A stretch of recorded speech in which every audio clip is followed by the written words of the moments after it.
Siapakah dia? Robin Hood dari Jawa Timur atau Robin Hood dari Sidoarjo?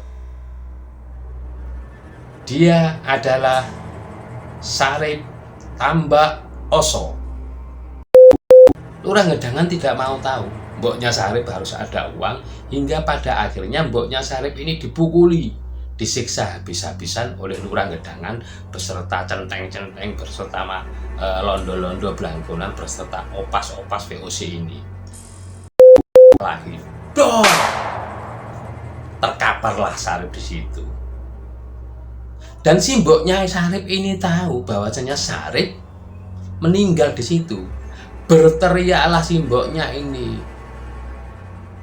Sarip, tangiyo, durung wayahe lah. Yang artinya begini, Sarip, bangunlah, belum waktunya nak. Sarip sontak, Sarip itu bangkit kembali dan menerjang pihak government Belanda ini.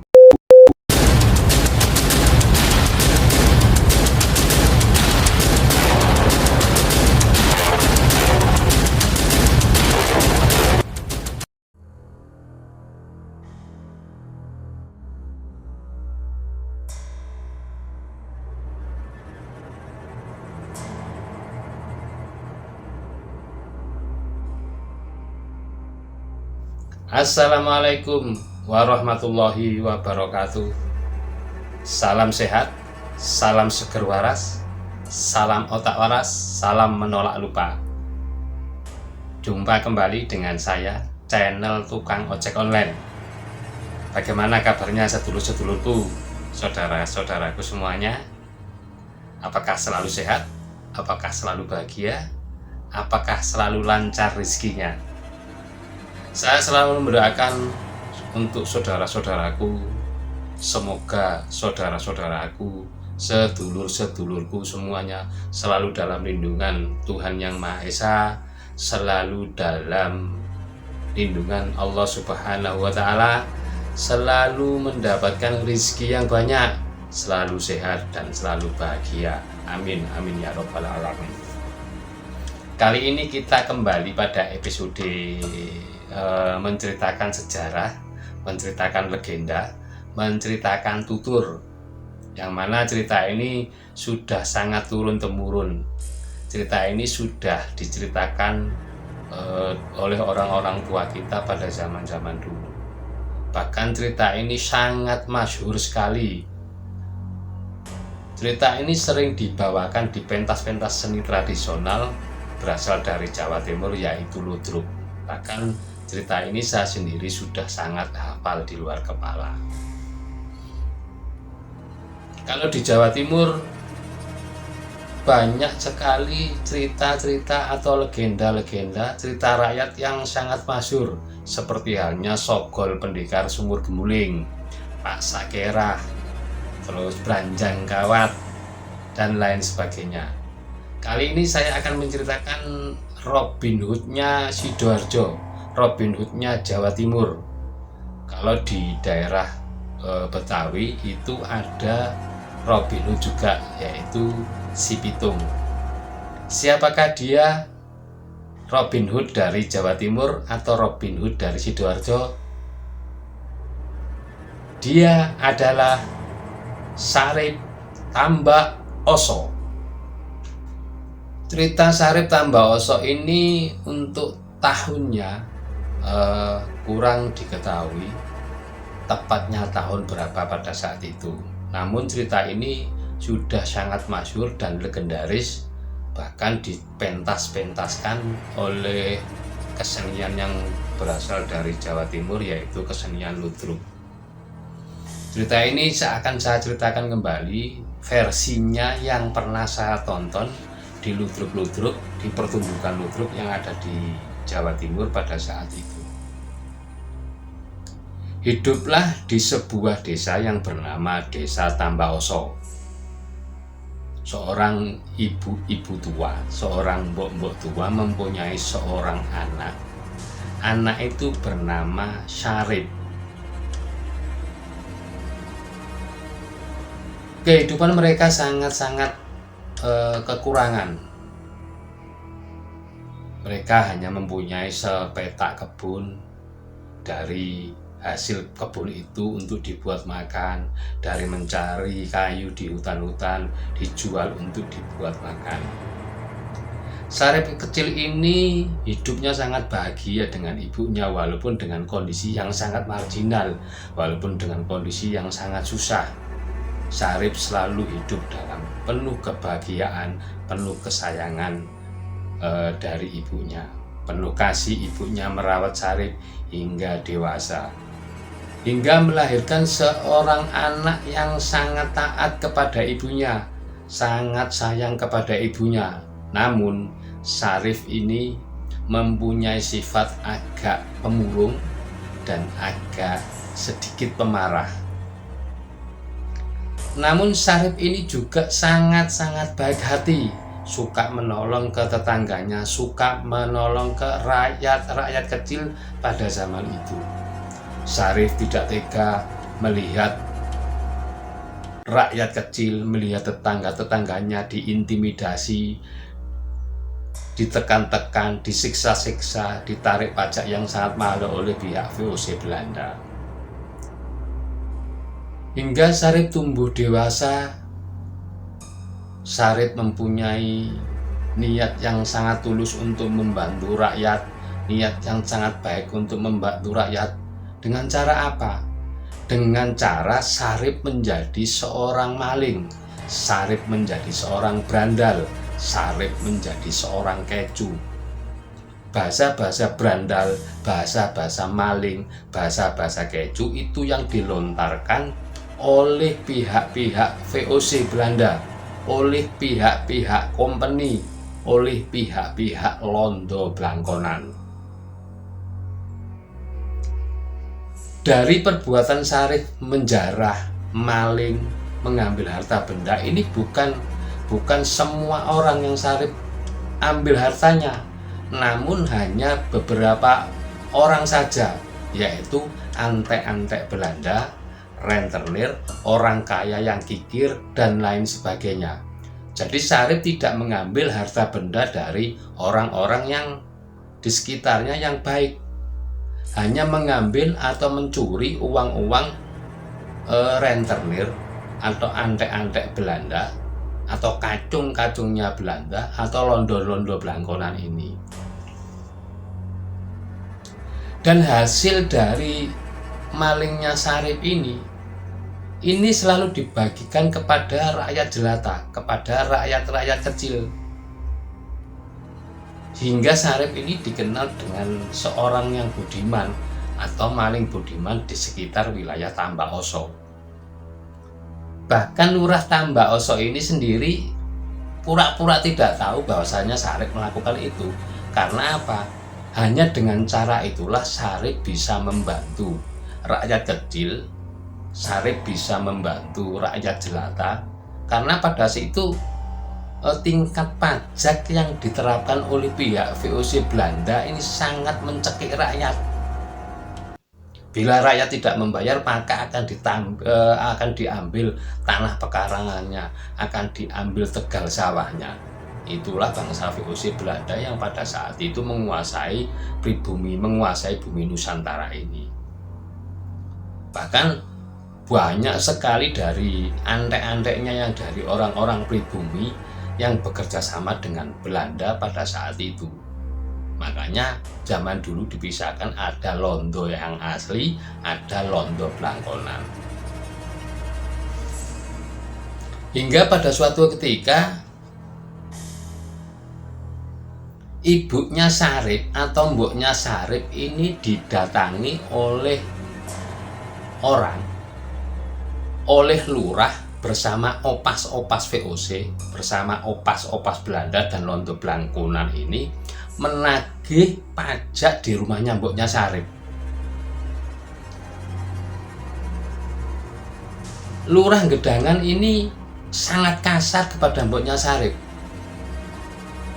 Mboknya Sarip menceritakan bahwasanya tanah pekarangannya atau tegal sawahnya mboknya Sarip ini sudah diserahkan kepada saudaranya yang bernama Ridwan, yaitu paman dari Sarip. Tapi Lurah Gedangan tidak mau tahu. Mboknya Sarip harus ada uang, hingga pada akhirnya mboknya Sarip ini dipukuli, disiksa habis-habisan oleh Lurah Gedangan beserta centeng-centeng, beserta londo-londo belangkonan, beserta opas-opas VOC ini. Kita kembali pada awal ceritanya, bahwasanya mboknya Sarip ini mempunyai warisan sebidang tanah atau sawah yang pada saat itu digadaikan oleh saudaranya, yaitu yang bernama Ridwan.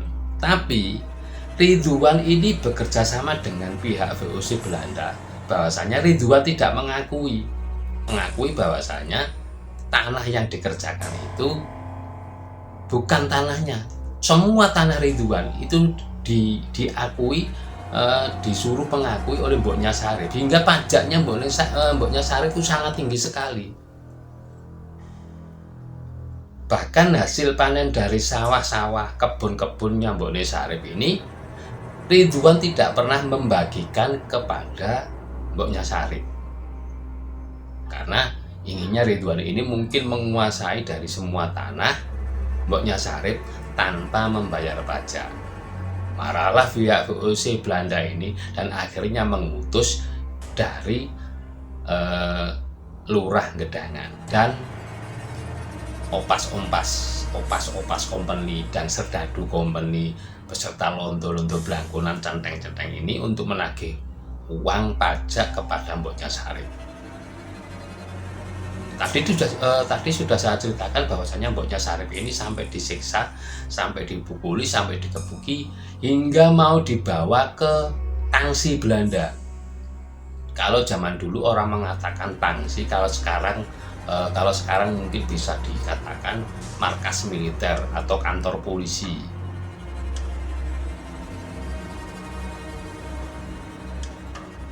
Sarip mendengar bahwasanya mboknya mau dibawa ke tangsi Belanda, mboknya mau dibawa ke kantor polisi, dan mboknya disiksa Belanda.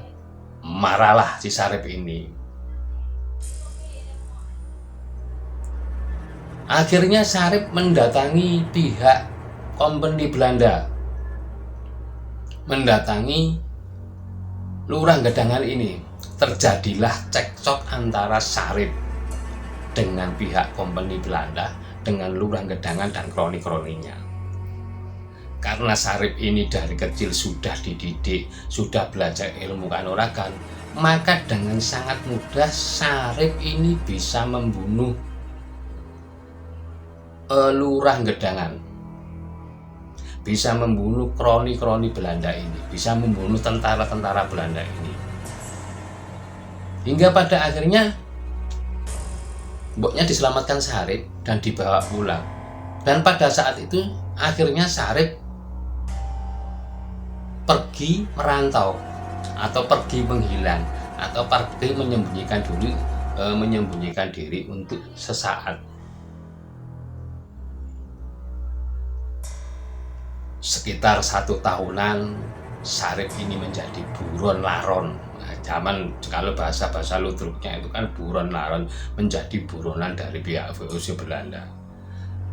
Pada suatu ketika Sarip sudah kembali ke desa Tambaoso, kebetulan lagi nongkrong-nongkrong di pasar.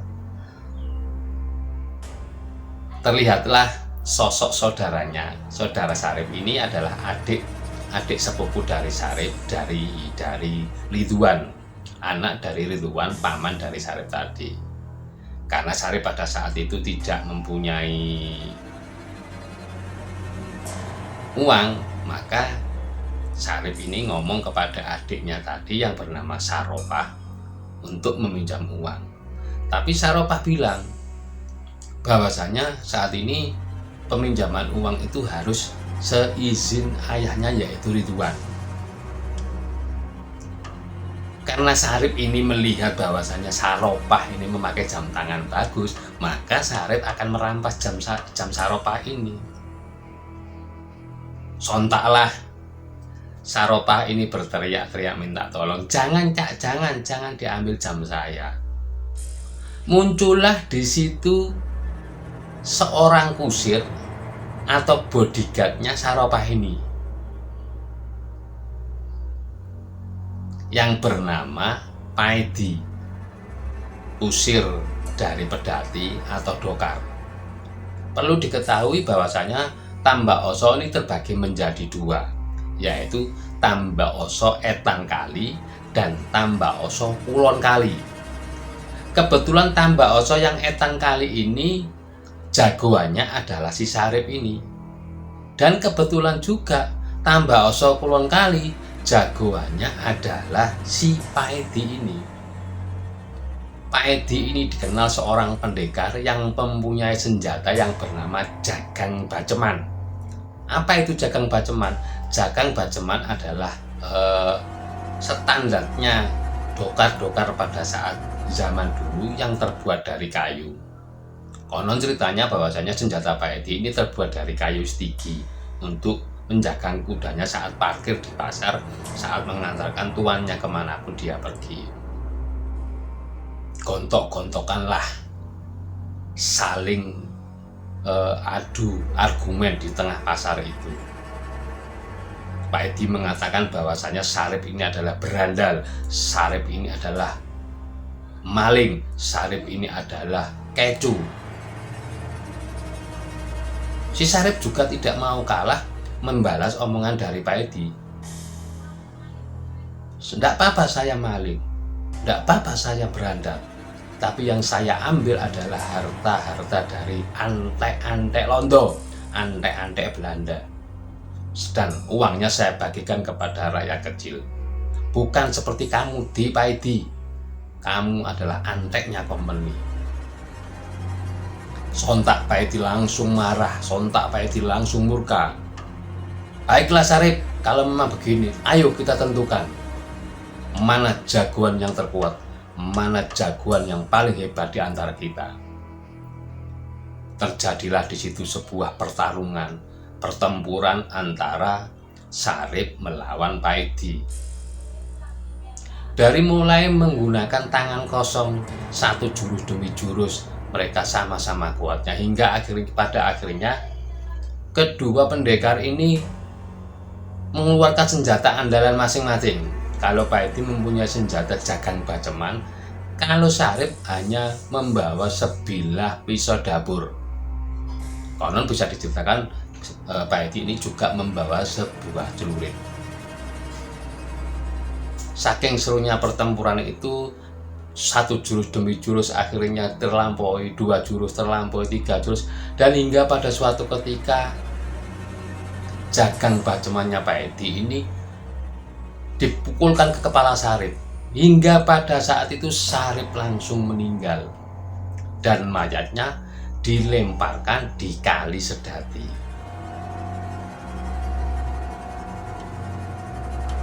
Keesokan harinya, ibunya Sarip ini, mboknya Sarip ini mencuci di Kali Sedati tadi. Kok melihat aliran kalinya ini kok penuh dengan darah. Akhirnya mboknya Sarip ini menelusuri aliran darah tersebut.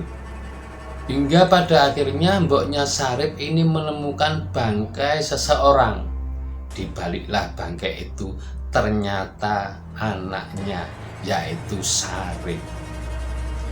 Sontak mboknya Sarip langsung berteriak dengan bahasa Jawa, "Sarip, tangi onak, durung wayahe kon mati." Pada saat itu juga bangkai Sarip yang tadi sudah terbujur kaku bangun dan memeluk ibunya tadi dan memeluk simboknya. Dengan menangis terseduh-seduh, mboknya menangisi dan meratapi anaknya yang pernah meninggal tadi. Akhirnya Sarip ini bertanya kepada simboknya. Sarip ingat-ingat bahwasanya kemarin dia bertarung dengan Paedi dan akhirnya dipukul Jagang Baceman hingga tak sadarkan diri meninggal, dan hari ini ketemu dengan imboknya tadi. Sarip bertanya, "Mbok, kenapa kok saya sudah meninggal, tapi begitu saya mendengar suara simbok, ini kok saya bisa hidup lagi?" Sontak mboknya pun menceritakan pada masa kecilnya dulu, atau pada saat hamil, atau pada saat ayahnya Sarip ini masih hidup. Ayah Sarip ini diceritakan bahwasanya beliau adalah keturunan dari leluhurnya itu pernah mengawal atau pernah ikut perang di perang Pangeran Diponegoro. Dan ayahnya Sarip ini memang orang Linuwe, orang apa ya namanya, orang sakti, orang yang berguru kemana-mana, bertapa kemana-mana mencari sebuah kesaktian. Hingga pada suatu ketika ayahnya Sarip ini bersemedi di sebuah gua dan diberi oleh sosok atau diberi wangsit untuk membawa pulang lemah abang, tanah merah. Dan tanah merah ini disuruh memakan Sarip dan ibunya. Dan bapaknya menceritakan bahwasanya antara Simbok dan Sarip ini ada keterikatan batin yang sangat luar biasa. Bahkan Sarip tidak bisa mati, bahkan Sarip walaupun menikmati satu hari itu 1000 kali, selama nyamboknya Sarip ini masih hidup, maka Sarip tidak akan bisa mati. Sontak mendengar cerita tersebut, Sarip langsung bersimpuh dan bersujud di kaki ibunya.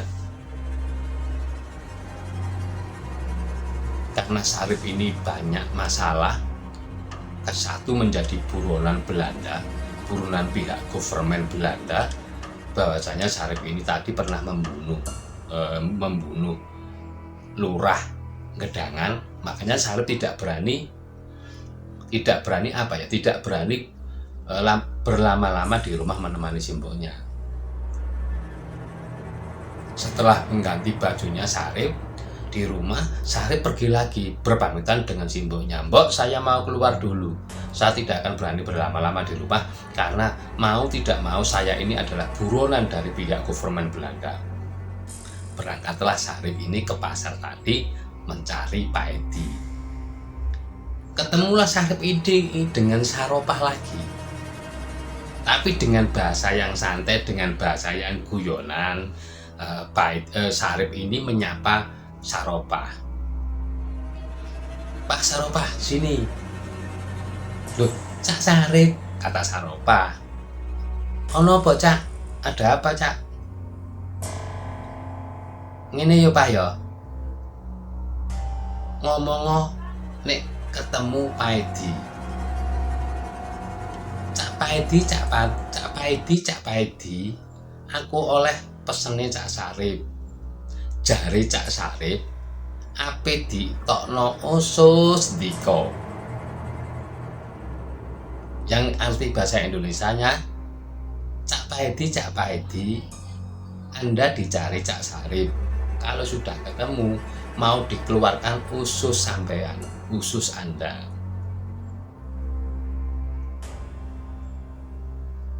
Tapi guyon, kata Sarip seperti itu.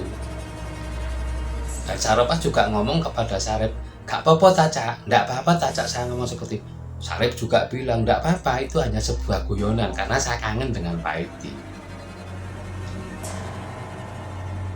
Akhirnya Saropah ketemu dengan Pak Edi dan disampaikanlah pesan Sarip tersebut kepada Pak Edi. Sontaklah Pak Edi marah, langsung bergegas memacu dokarnya mencari Sarip tadi. Terjadilah pertarungan kembali, terjadilah perkelahian kembali antara Pak Edi dan Sarip ini. Hingga pada suatu ketika Sarip berhasil menikamkan pisau dapurnya ini ke dada Pak Edi, dan Pak Edi meninggal pada saat itu juga. Larilah Sarip setelah itu.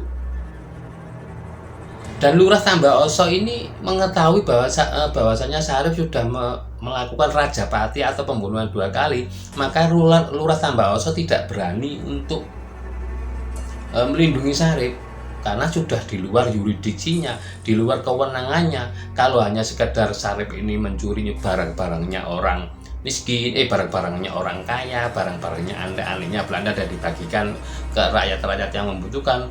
Lurah ini menutup mata, pura-pura tidak tahu saja. Tapi berhubung ini adalah kasus pembunuhan, maka Lurah Tambak-Oso tidak berani melindungi Syarif. Hingga pada akhirnya government Belanda ini tahu bahwasanya Syarif melakukan pembunuhan lagi. Akhirnya dicarilah Syarif itu dengan mengajak Ridwan, paman dari Syarif ini. Mereka bekerja sama mendatangi rumahnya simboknya Syarif. Disitulah terjadi penyiksaan terhadap simboknya Syarif. Mboknya Syarif dianiaya oleh pihak government Belanda, pihak dari kakaknya sendiri, dari adiknya sendiri yaitu Ridwan. Mboknya Syarif ini disiksa seperti rojo koyo, seperti binatang, ditendang, dipukul, dan dijambak tidak karu-karuan. Dengan alasan ya menagih pajak lagi ke situnya. Setelah dengan alasan menagih pajak, dengan alasan bertanya kemana Syarif perginya, ya mboknya Syarif bertanya, memang mboknya Syarif tidak tahu, dan mboknya Syarif tidak berhak membayar pajak karena tanah itu sudah digadaikan di Ridwan ini. Terdengarlah Syarif di kejauhan dikasih tahu oleh orang-orang kampung bahwasanya mboknya disiksa oleh pihak government Belanda dan Ridwan. Larilah Syarif ya ini pulang ke rumahnya, ditendanglah pintu itu. Pihak Belanda kaget, government Belanda kaget dan akhirnya menembak Syarif ini dari dalam rumah di depan pintu. Syarif di depan pintu dan ditembaklah lagi. Dor! Terkaparlah Syarif di situ. Dan simboknya Syarif ini tahu bahwasanya Syarif meninggal di situ. Berteriaklah simboknya ini, Syarif, tangiyo, durung wayahe nak. Yang artinya begini, Syarif bangunlah, belum waktunya nak. Sontak Syarif itu bangkit kembali dan menerjang pihak government Belanda ini. Menerjang semua orang yang telah menyiksa ibunya, memukuli dan lain sebagainya. Bahkan ada sempat membunuh dari pihak prajurit-prajurit Belanda. Ditembaklah Syarif kembali. Matilah Syarif saat itu juga. Dengan nada yang sama, simboknya juga menjerit dengan berteriak, Syarif, tangiyo, durung wayahe nak. Bangunlah si Syarif ini. Belanda, pihak government Belanda dan lonto-lonto Blangkonan ini semakin heran. Kenapa setiap Syarif ditembak dan mati, kok hidup lagi pada saat Mbok Syarif ini memanggil dengan sebutan tersebut. Akhirnya si pihak government Belanda ini tahu bahwasanya antara Syarif dengan mboknya ini ada hubungannya. Maka pada saat itu ditembaklah mboknya Syarif dulu dan mboknya Syarif meninggal. Marahlah Syarif ini. Semakin membabi buta menyerang pihak government Belanda, menyerang pihak-pihak centeng Belanda, menyerang pihak opas-opas Belanda ini. Karena Syarif sudah membabi buta, maka konsentrasinya akan buyar. Disitulah dari pihak pimpinan mantri polisi Belanda ini menembak Syarif hingga Syarif meninggal. Banyak cerita-cerita kematian Syarif ini, ada yang mengatakan, ada yang menceritakan tersiar di sebuah koran Belanda pada tahun 1900 entah 12 atau berapa itu ada, nanti saya lampirkan di sini bahwasanya mayat Syarif ini dimutilasi menjadi 3, dikuburkan menjadi 3. Ada ya cerita sejarah yang lain bahwanya Syarif ini ditembak dari jarak 25 meter. Dan sampai dengan saat ini cerita-cerita Syarif Tambak-Oso ini diceritakan di berbagai macam platform. Ada yang di Merdeka, ada yang di Suara Surabaya, ada yang dari Kementerian Pendidikan. Bahkan Syarif Tambak-Oso ini diyakini sampai dengan saat ini memang cerita ini nyata, memang pahlawan ini nyata. Cuma pahlawan ini pahlawan dari kalangan rakyat kecil, rakyat yang termarginalkan. Bahkan makam Syarif ini ada di daerah Tambak Oso, dimakamkan di sebuah taman makam pahlawan di daerah Tambak Oso.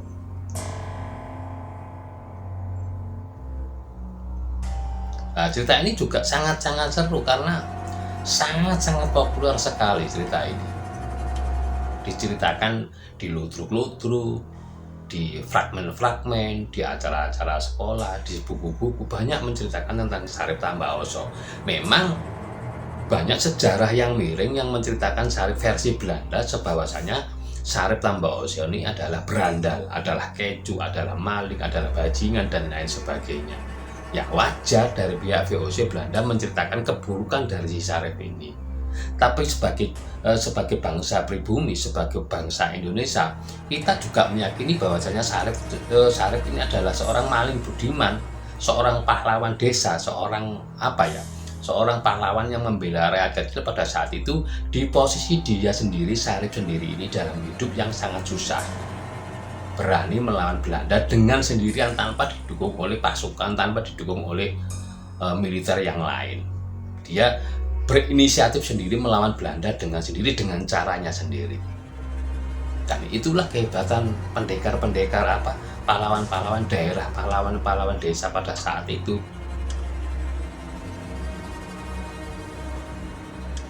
Dan saya pribadi sangat mengagumi cerita ini bertahun-tahun hingga saat ini, sampai saat seusia sekarang ini saya masih hafal dengan cerita Syarif Tambak Oso ini.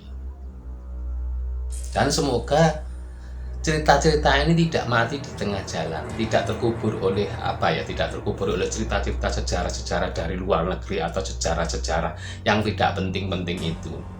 Makanya saya membuat video ini agar anak cucu kita nanti mengetahui bahwasanya zaman dulu ada seorang rakyat jelata, ada seorang rakyat yang termarginalkan, bisa berjuang melawan Belanda sendirian dengan cara dan pikirannya sendiri.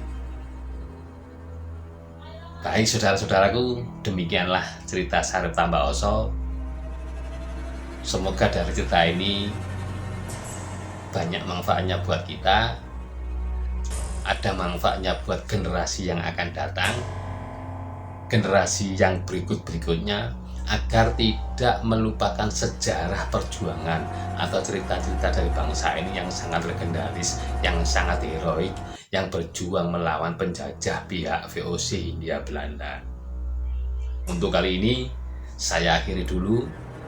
Apabila ada kata-kata kekurangan kita, saya mohon maaf yang sebesar-besarnya. Akhirul kalam, wabillahi taufiq wal hidayah, waridho wal inayah.